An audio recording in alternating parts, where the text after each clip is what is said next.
1392년에 조선이 건국되고 7년 후인 정종 1년 6월 15일 간통 혐의로 형적이 옥에 갇힌 정이품 벼슬인 참찬 문화부사 김인찬의 처 이씨가 억울하다는 듯이 말합니다. 나만 음행을 저지른 것이 아니라 중추원부사 이용경의 처 권씨도 나와 같은 처지입니다. 여러 여인이 알 듯 모를 듯 음란함을 자행하고 있는데 왜 자신만 옥에 가두고 조사하느냐는 뜻이었는데요. 그 덕에 이영경의 처 권씨 또한 옥에 갇히는 신세가 되고 맙니다. 이 씨의 남편인 김원찬은 조선의 개국공신으로 1392년에 숨졌는데요. 중추원 부사는 종이품의 벼슬입니다. 이들이 옥에 갇혔다는 소식을 들은 지금의 서울시장인 정이품의 판한성부사 정익의 처 신씨는 앞으로 그 화가 자기에게도 미칠 것을 걱정하여 미리 주랭랑을 쳤는데요. 정익의 역시 개국공신이고요. 그러나 결국에는 종이품의 중초원 학사인 조하의 아내 김씨 등과 더불어 잡혀들어와 신씨는 배주로 조하의 아내 김씨는 금주로 기양사리를 떠나가게 됩니다. 판한성부사 정익에는 1396년에 사망하였고 중초원 학사 조하 역시 숨지고 난 다음이었으니 과부들이 모여 서로의 외로움을 해소할 친목계라도 만들었던 것일까요? 이들 말고도 줄줄이 잡혀들어와 곤욕을 치러야만 했습니다. 중초원 학사 조하는 숨진 지 채 몇 달 지나지 않은 때인 것으로 추정됩니다.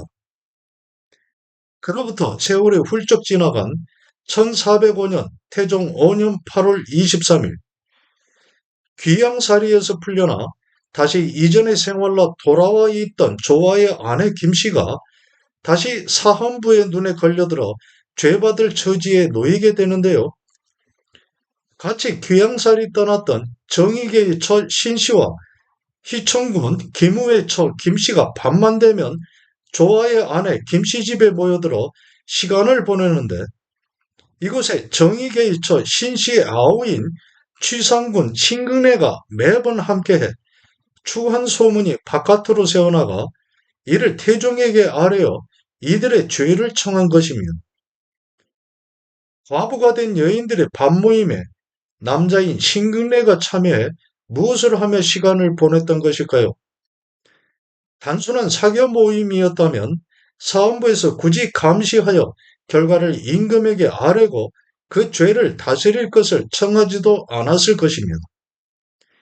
이때 조하의 아내 김씨는 이미 40대 후반의 뒤쪽 나이에 들어서 있었는데요. 여인들의 모임을 주도하면서 밤에 여장부가 될 만큼 성격도 대담했던 것으로 보입니다.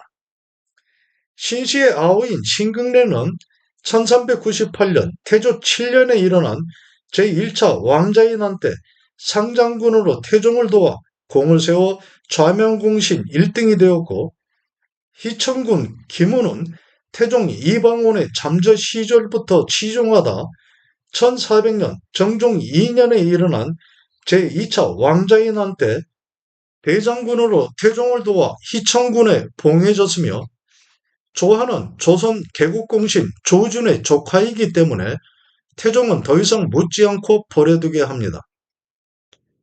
신극래와 김우가 모두 공신이 모반에 관계되지 않고서는 죄가 있다 해도 쉽게 벌을 줄 수는 없는 일인데요. 이날 임금에게 자신의 행적을 고발한 사헌집이 유장을 만난 신극래가 분에 찬 목소리로 말합니다. 집의는 사헌부에 속한 정삼품의 벼슬입니다. 평생에 너 같은 원수가 없으니 만약 깊은 밤에 마주치면 반드시 너의 머리를 깨부술 것이다. 내가 비록 너를 배달하도 그 죄는 외방에 부처하는 것에 불과한 일이다. 공신으로서의 위세가 대단함을 알 수 있는데요. 부처는 죄 있는 벼슬아치에게 지방의 한 곳을 정해 머물러 있게 하는 형벌입니다. 신극래의 기세가 이러하니 대사원을 위시한 사헌부에서는 계속하여 신궁래의 죄를 다스릴 것을 아뢰지만 태종은 이들을 달래가며 신궁래에 대한 처벌은 허락하지 않습니다.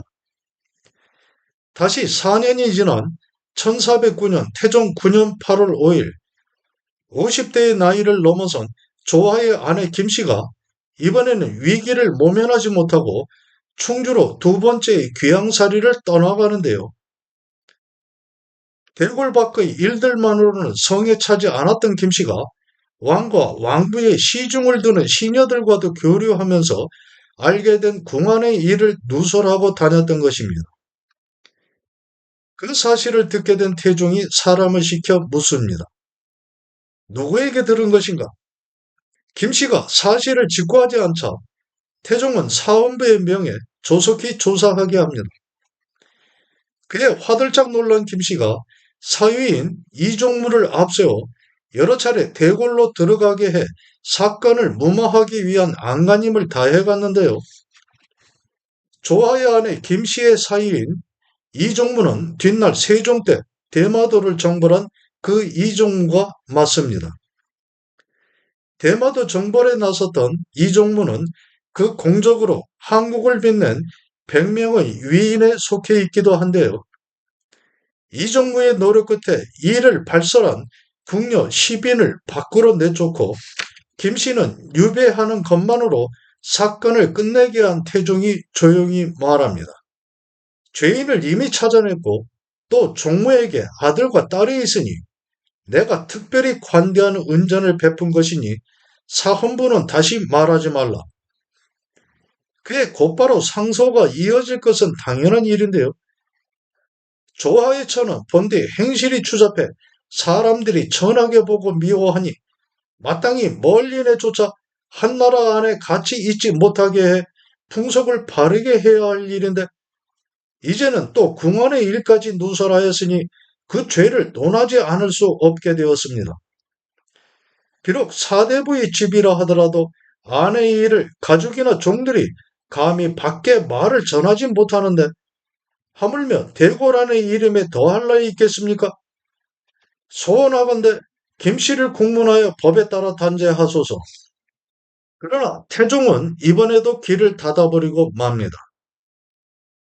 다시 6년의 세월이 더 지난 1415년 태종 15년 11월 1일 이 시대 여인의 신체상 나이로는 대부분 노쇠한 할머니의 나이가 되어 있던 조화의 아내 김씨가 어느덧 다시 귀양살이에서 돌아와 또 한 번 세간의 이목을 집중해 받게 되는데요. 조화의 아내에서 이제는 다른 남자의 새 아내가 되기 위해 자식들의 처절한 반대를 물리치고 시집을 가겠다고 나섭니다. 그 상대는 다른 남자도 아닌 태조 이성계의 사촌 동생으로 태조를 잠저 시절부터 시종하여 조선 개국 후에는 원종 공신이 되기도 한 영돈용 부사 이지인데요. 영돈용 부사는 왕실 친척들의 관한 일을 맡아보던 돈용부의 으뜸으로 정일품 벼슬이고 이지는 이후 우의정을 거쳐 영의정의 자리에까지 오르게 되니 이미 늙어진 나이가 되어 신데렐라의 꿈을 이루게 된 것일까요? 이때 영돈용 부사 이지는 66세가 되어 있는 시기인데요. 새롭게 이지의 아내가 된 김씨는 여인으로서 아름다운 모습이었으나 음란하였고 그러한 행실이 나이가 들어갈수록 더해졌는데 그 형제와 어미 또한 모두 추한 소문이 있었다고 하니 음탕한 본성은 집안의 내력이기도 할 일입니다. 이지가 김씨에게 장가든 사실을 알게 된 사헌부에서 이지를 탄핵하니 태종이 명합니다. 아내 없는 남자와 남편 없는 여자가 스스로 혼인하는 것을 어찌 잘못이라고만 할 수 있겠는가? 더군다나 이지가 후처드린 것을 내가 이미 알고 있었으니 다시는 그것을 들어 논박하지 말라. 처음에 김씨가 이지에게 시집갈 것을 마음먹고 그 아들인 조병초 등에게는 말하지 않고 있었다고 하는데요. 어두운 저녁이 되어 첫날 밤을 치르기 위해 이지가 집에 다다르자 그때야 사실을 알게 된 김씨의 맏아들 조명초가 그들의 혼인을 막고자 하여 다가오는 이지의 목덜미를 감싸고 막아서다가 함께 뒤엉켜 땅바닥에 뒹굴면서 큰 소리로 울부짖으면서 말렸지만 어쩔 도리가 없었다고 하는데요. 김씨와 이지가 신방에 들어가 서로 술잔을 나눈 다음 함께 밤을 지내고 나와 사람들에게 말하기를 나는 이 양반이 늙은 줄 알았는데 참으로 늙지 않았다는 것을 깨닫게 됐다 하였다고 하니 이때 김씨의 나이는 57세였습니다. 그렇게 12년의 세월이 흐린 1427년 세종 9년 1월 3일 이지의 나이는 78세이고 김씨는 69세가 되어 있는 때입니다. 어릴 때 부모를 여인 이지는 그래서 부모를 생각하는 마음이 남달랐다고 하는데요. 이날에도 부모의 기일을 맞아 절에가 공양하고 제를 올리기 위해 김씨와 함께 향림사에 가 머무르다 졸지에 숨지고 맙니다. 태조는 8세에 부모를 이어 외숙부 집에서 자라던 사촌동생 이지를 잠자러 오게 해 항시 옆에 두고 전장을 누벼갔는데요. 주에서 왜구를 정벌해 갈 때 이지가 적진을 돌파해 죽이고 사로잡은 왜구가 많았는데 전장이 모두 정리되었는데도 이지가 돌아오지 않자 태조가 놀라 말합니다. 이지는 어찌 되었는가? 그때 바로 이지가 말을 달려 돌아오자 태조가 기뻐하며 말합니다. 나는 내가 죽은 줄로만 알았다. 그렇게 태조 이성계와 함께 생사고락을 함께 해온 이지였는데요. 우의정을 거쳐 영의정이 올라 벼슬을 그만두었고 다시 영동령 부사에서 물러나 있던 때였습니다. 이지가 갑자기 세상을 떠나니 사람들이 말하기를 이지가 후처 김씨와 함께 절에가 며칠을 머물렀는데 밤에 김씨가 중과 간통하는 것을 현장에서 잡아 책망하고 때리자 김씨가 이지의 불화를 잡아당겨 죽게 되었다고 했다 하는데요. 사실일 수도 있겠지만 그만큼 김씨의 음탕함을 비난하는 말일 수도 있습니다. 그때 절에 동행한 사람들이 모두 김씨의 노비였기 때문에 더 이상 사실을 밝힐 수가 없었다고 하는데요. 이지의 전처 서생인 절제사 이상흥이 아비의 부고를 듣고 달려오자 김씨는 당황하여 어찌할 줄을 몰라 하다 미처 넋이 나간 것처럼 행동하니 상황이 점차 조용해지게 됐다고 합니다. 1개월여가 지난 중 사헌부에서 아뢰입니다. 부인에게 내려지는 자기는 반드시 부인의 도리를 바르게 하는 사람에게만 행해져야 합니다. 작고한 영동령 이지의 아내 김씨는 이미 제가 한 것 외에도 그 음란한 행실이 더욱 드러났는데도 안락군 부인이라고 일컬으면서 멋대로 칭호를 사용하니 그 죄를 용서할 수 없습니다. 청하건대 법에 따라 논제하소서. 70을 눈앞에 두고 있는 나이가 되었어도 전혀 그 기세가 꺾이지 않는 역을 이었던가요? 그의 세종이 말합니다. 이 여자를 귀양 보낸 적이 있던가? 이미 2번이나 유배 보냈습니다. 칭호를 외람되게 사용한 것은 오히려 작은 죄이다. 이런 이상한 여자는 외방에서 죽게 하는 것이 옳을 일이다. 이 여자가 저지른 소행은 매우 추악하기만 합니다. 며칠 후 대사원 이맹균 등이 상소에 아릅니다. 이랬던 이맹균도 훗날 투기하는 늙은 아내로 인해 죄를 얻어 귀양살이를 갖다가 객사하게 되니 사람의 운명은 공교롭기만 한 일인데요. 작고한 영동령 이지의 아내 김씨가 허위로 관작을 칭한 죄에 대하여 조율하여 아뢰었으나 아직 윤호하심을 듣지 못했습니다. 만약 공신의 후손이라고 해도 여자가 출가하면 본가의 공과 죄에 연루되지 않고 또 공신의 아내라 해도 이미 음란한 부인이라면 이지의 정처로 일컬을 수 없는 것인데 더군다나 그 더럽고 추잡한 행실이 드러나 온 나라에 퍼져 이를 들은 사람들이 천하고 추악하게 본 지가 오래되었습니다. 전하께 엎드려 바라오니 관작을 허위로 칭환죄를 다스려 밖으로 내쫓아 서울에 드나들지 못하게 하여 부인이 지켜야 할 도리를 세우소서. 그의 세종은 김씨의 아들인 조복초를 불러들여 조용히 말합니다. 너의 어미는 서울 심리 바깥에서는 원하는 대로 살게 하되 서울 안으로는 드나들지 말게 해야 한다. 그의 김씨는 즉시 짐을 꾸려 통진현으로 향했는데요. 세종이 말합니다. 이제 김씨를 밖으로 내쫓았으니 그 아들들은 벼슬길에 오르지 말게 함이 옳은 일이다. 통진에는 이 여자의 전남편 조하의 농장이 있는데 이제 귀양살이를 가 의가 단절된 집에 있게 하는 것은 매우 잘못된 일입니다. 그것은 해당 간부가 알아서 해야 할 일이다. 김씨가 조하의 아내였을 때 조하가 먼저 장모인 김씨의 어머니와 간통하니 이 사실을 알게 된 김씨는 이에 지지 않고 허회와 간통하게 되었는데요. 하루는 조하가 첩을 데리고 나가 외박하게 되었는데 김씨 또한 이 틈을 놓치지 않고 허혜를 불러들여 함께 밤을 보내게 됩니다. 그런데 어두움이 다 거치지 않은 상태에서 허혜가 돌아갈 때 벗어서 걸어놓았던 옷을 잘못 알고 조하의 옷을 입고 가버렸는데요.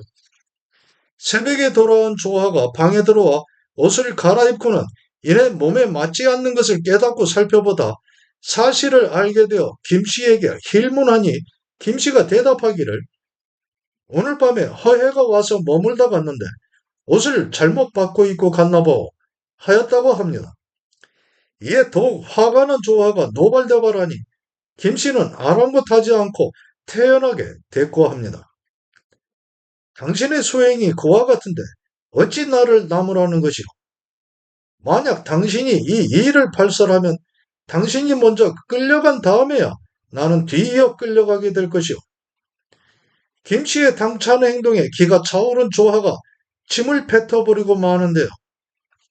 이후 더 거리낌이 없어지게 된 김씨는 집종과의 간통도 서슴지 않고 행합니다. 조하가 죽고 이지와 부부될 것을 약속하고 난 후 혼인하는 날 저녁에 이지가 집에 다다르니 김씨의 아들과 며느리가 문을 열어주지 않자 이지가 말하기를 내가 이곳에 온 것이 한 번이 아닌데 아이들이 어찌 이러는 것이냐 하였다고 합니다. 조계는 관계되는 신하들이 아침에 편전에 모여서 관원의 죄를 논하고 단죄할 것을 임금에게 아뢰는 일인데요. 이지가 장가든 날 조계 때 태종이 좌우를 돌아보며 말합니다. 영돈령이 어찌 오지 않는 것이냐? 장가든다고 합니다. 상대는 누구인가? 조하의 아내입니다. 그것이 어찌 장가든다고 할 수 있는 일인가? 그만큼 태종도 조하의 아내 김씨의 행실을 좋지 않게 바라보고 있었다는 뜻인데요. 며칠 후 다시 사간원에서 상소를 올려 아뢰입니다. 이지의 후처 김씨는 음란한 행실과 방자함으로 사람들이 모두 추악하게 바라보고 있습니다. 이제 관작을 사칭한 죄로 단지 아들로 하여금 농장으로 데리고 돌아가기만 하였으니 오히려 편안하게 되어 어찌 벌받는 마음이 생겨날 수 있겠습니까? 원하건대 변방으로 내시소서. 또 그 아들 조심이 지무산 현사가 되어 있으니 조심을 파면하소서. 지무산 현사는 무산년을 다스리던 벼슬인데요. 연이어 상소가 올라오니 세종이 말합니다. 그대들의 말은 옳다.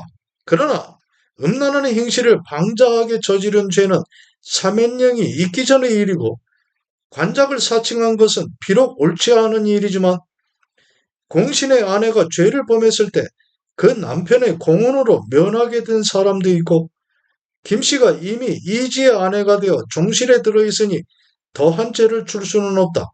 다만 그 아들 조심의 관작만 파면하라. 음행을 저질러 온 어미의 잘못으로 아들의 벼슬길이 막히게 된 것인데요. 하지만 조하가 경영하던 통진에서 김씨를 내쫓을 것을 아뢰는 상소가 거듭 올라오자 세종도 더 이상 이기지 못하고 김씨를 강화로 옮기게 하고 다음 해에는 김씨의 기양살이를 풀어주게 합니다. 세월은 훌쩍 흘러 1452년 문정 2년 4월 24일 김씨는 이미 이 세상 사람이 아닌 터였는데요. 그러나 김씨가 남기고 간 행적의 대가는 고스란히 그 후손들이 치러야만 했습니다. 사관원에서 아래입니다. 김효맹이 이제 감찰이 되었는데 그 아내는 조화의 외중손녀입니다. 비록 김효맹이 외손서이지만 대간이 되는 것은 옳지 못한 일입니다. 그의 문종은 조화의 아내였던 김씨를 자녀 안에 기록하게 했는데요. 자녀 안은 음행을 일삼은 사대부치 부녀를 기록한 인명서로 그 자손들은 과거를 보거나 벼슬길에 오르는 것이 제한되기도 했습니다.